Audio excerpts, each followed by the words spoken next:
I wanted to unpack something that comes up in conversation all the time. I'm on my cell phone too much. Cell phone is ruining my ability to focus. It's causing me stress, causing me anxiety. Now, the reason I wanted to talk about this today is if you understand exactly what's going on and why this thing might be causing issues for you, you then might be able to deal with it or be more willing to deal with it. So first off, we have to talk about problematic cell phone use and frequency of cell phone use. So there's a big difference. Frequency is how much we're on it. Problematic cell phone use means how we're using our cell phone. So at what point in the day are we using it? At what point in time are we using it? Are we using it to mask something? And so that's what I wanted to dive into. When it comes to boredom and feeling like, oh, I need to go on my cell phone, it has been studied that there's actually negative affect, negative feelings, negative emotions beforehand that lead to boredom that then make us pick up our cell phone. Often it's said that, oh, the cell phone is causing those negative feelings, those negative emotions. But actually the reverse is true. So we feel negative, we feel bored, then we reach for our phone. And then we just continue that cycle, reinforcing it by reaching for that cell phone.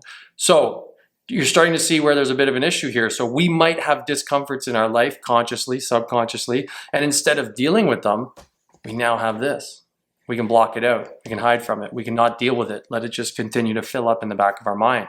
We don't want to be someone that has emotion dysregulation, inability to handle our emotions, rumination, low self-esteem. We don't want that. Problematic smartphone use functions as a means to alleviate negative emotion. So if we know this is true, what makes problematic cell phone use better and what reinforces the problem? So let's talk about the latter first. What reinforces this problem? What makes it worse? Emotional suppression. So emotional suppression means we're going to push those emotions down. We're going to block them out. We're going to turn to this phone. We're going to look through emails. We're going to look through social media, not deal with what we need to deal with. Now, what if we want to change that up? We want to make things better. We want to stop that. We want to improve our emotional regulation. We want to improve our anxiety and depression levels. We want to improve all of that.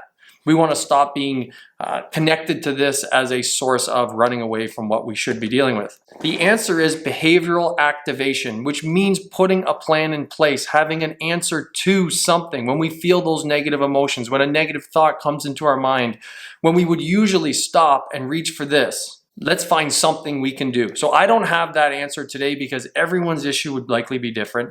And the way you're going to decide to deal with it might be different.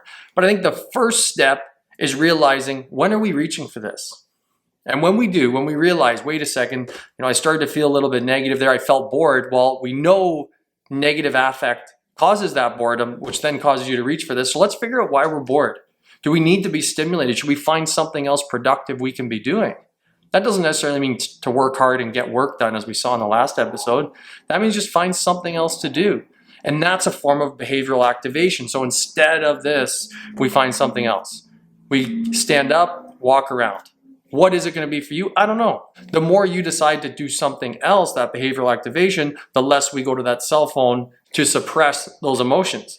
We don't want that. We want to be able to deal with those emotions. Maybe you stop and instead of reaching for that cell phone, you actually think about them. Okay, why am I anxious? Maybe I can unpack this. Maybe I can work through this, right? What else can we do? How can we activate something else? A different trigger, different response instead of, again, this thing right here.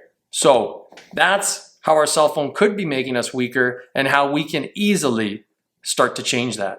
I'm going to continue sharing concepts like this so we can all continue to get out of our own way and ultimately be the hero of our story. I'm Ben Finelli. This is Heroic Minds. If you are enjoying this, remember to subscribe, remember to share this, and most importantly, remember to give me some feedback. Let me know if I'm sounding crazy, if this is ridiculous, if you're loving it, if you're enjoying it.